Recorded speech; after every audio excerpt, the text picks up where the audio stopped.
let's talk about this whole Klon thing. What the heck is Klon?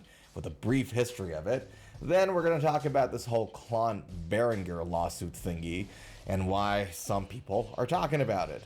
As a guitar influencer, it's my job to inform you guys of information that you otherwise wouldn't know. So with that said, let's get started. I'm going to put the mic right down here because we've already done the gimmick part. And if it has a stand, it's ridiculous not to use it. You know, my hand hurts. Klon Centaur is an overdrive guitar pedal that was invented by Billy. No, not this Billy. This Billy. Bill Finnegan. Billy, also known as Belle in Liverpool. Have some chicken and coke, Billy. Billy is an MIT engineer, and he designed this. MIT is a high-level university in Boston, America. And if you haven't noticed it yet, this is not Boston, this is Honduras. This is Boston.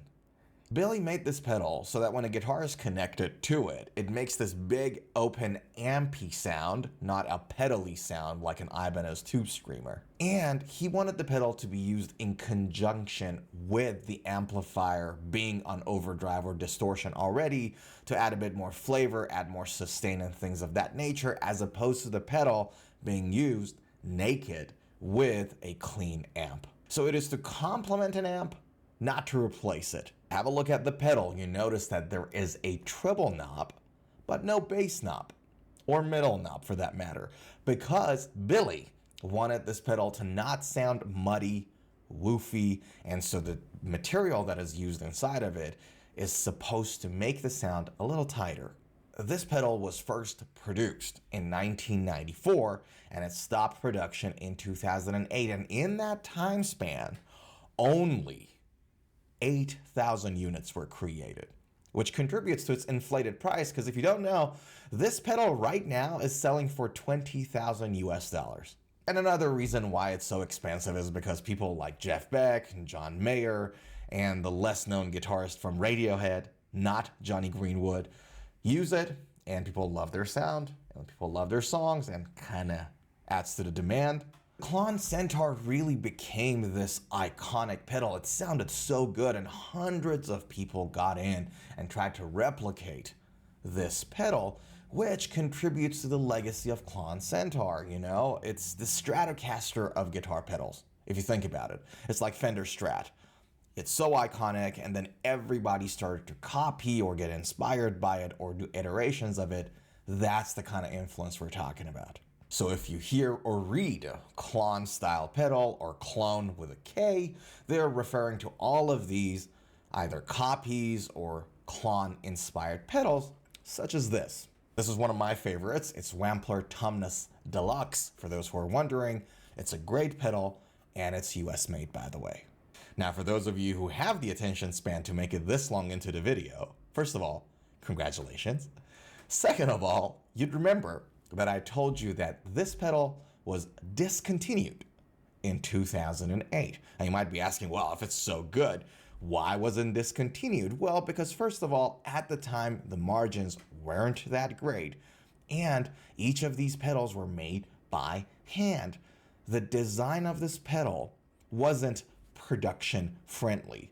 So Billy had a hard time expanding the operation, hiring people, and in Boston, it was expensive to hire a place for mass production. So it was discontinued in 2008, but Billy came back in 2014 and designed the Klon KTR, which was kind of like an iteration of the Centaur, but it was designed to be more mass production friendly. Now that you know everything that is there to know about this pedal, you might be asking, well, what's up with this whole Klon versus Behringer lawsuit? Well, let me tell you about it. You'd remember that I said this pedal is like the Fender Strat of guitar pedals, because Fender Strat shape was like copied and replicated by a million different people, right? But the thing that allowed those people to replicate the Strat shape was the fact that the branding was different. And when somebody went to a guitar store, they could differentiate between which Strat is a Fender Strat and which one is not. For example, The headstock shapes were different. The branding was different. There were things in that guitar to identify it differently to a Fender Strat. That's why they were able to do it, to replicate those Strats. Now, there's this company called Behringer, which thought, you know what, screw it. Let's just make it as close as we possibly can, and came up with this design. And if you compare that with the original, you realize that they're kind of a little too similar. It's like somebody making a Hello Kitty Squier Strat, but then wiping off the Squier logo from the headstock and then put their logo at the back of the headstock.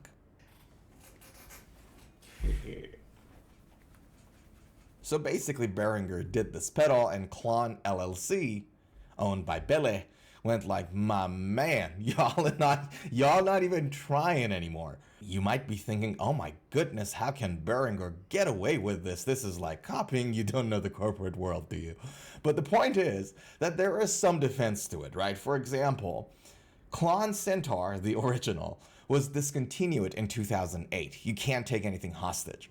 The second argument is everyone's been copying the whole thing. What you want? Huh? What you want? Just let it happen. That's the second argument for it. Now, what do I think about it? What do you think? Do you think Behringer should be able to do this or no? What do you think? Tell me. Now, how do I feel about it? Yeah, I picked up the mic for more engagement. We're in the gimmick part of the video again. How do I feel about it is that I like competition. I like Klon-style pedals. I like the manufacturers competing with each other and lifting each other's game up to win more customers. What I don't like is being deceived. What I don't like is somebody who doesn't know pedals well going to a store thinking they're buying a Klon, but they're not. That's deceiving. Not a fan of that. So, if you produce a pedal, proudly put your goddamn brand on it. Proudly make it distinct from everybody else, because that's yours, right? You're giving it to the world. And if you're not proud of what you're producing, maybe don't. Okay? Don't do it. It's like me making videos online pretending that I'm Kirk Hammett. Now, you'll obviously believe it, but should I really do it? Right? There's going to be wah pedals and pentatonics and long curly hair. Complete package, okay? Very believable. But should I really do it? Is the question.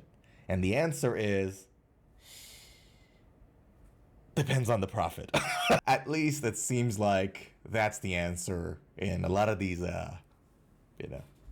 not Behringer, obviously, but a lot of these other corporates.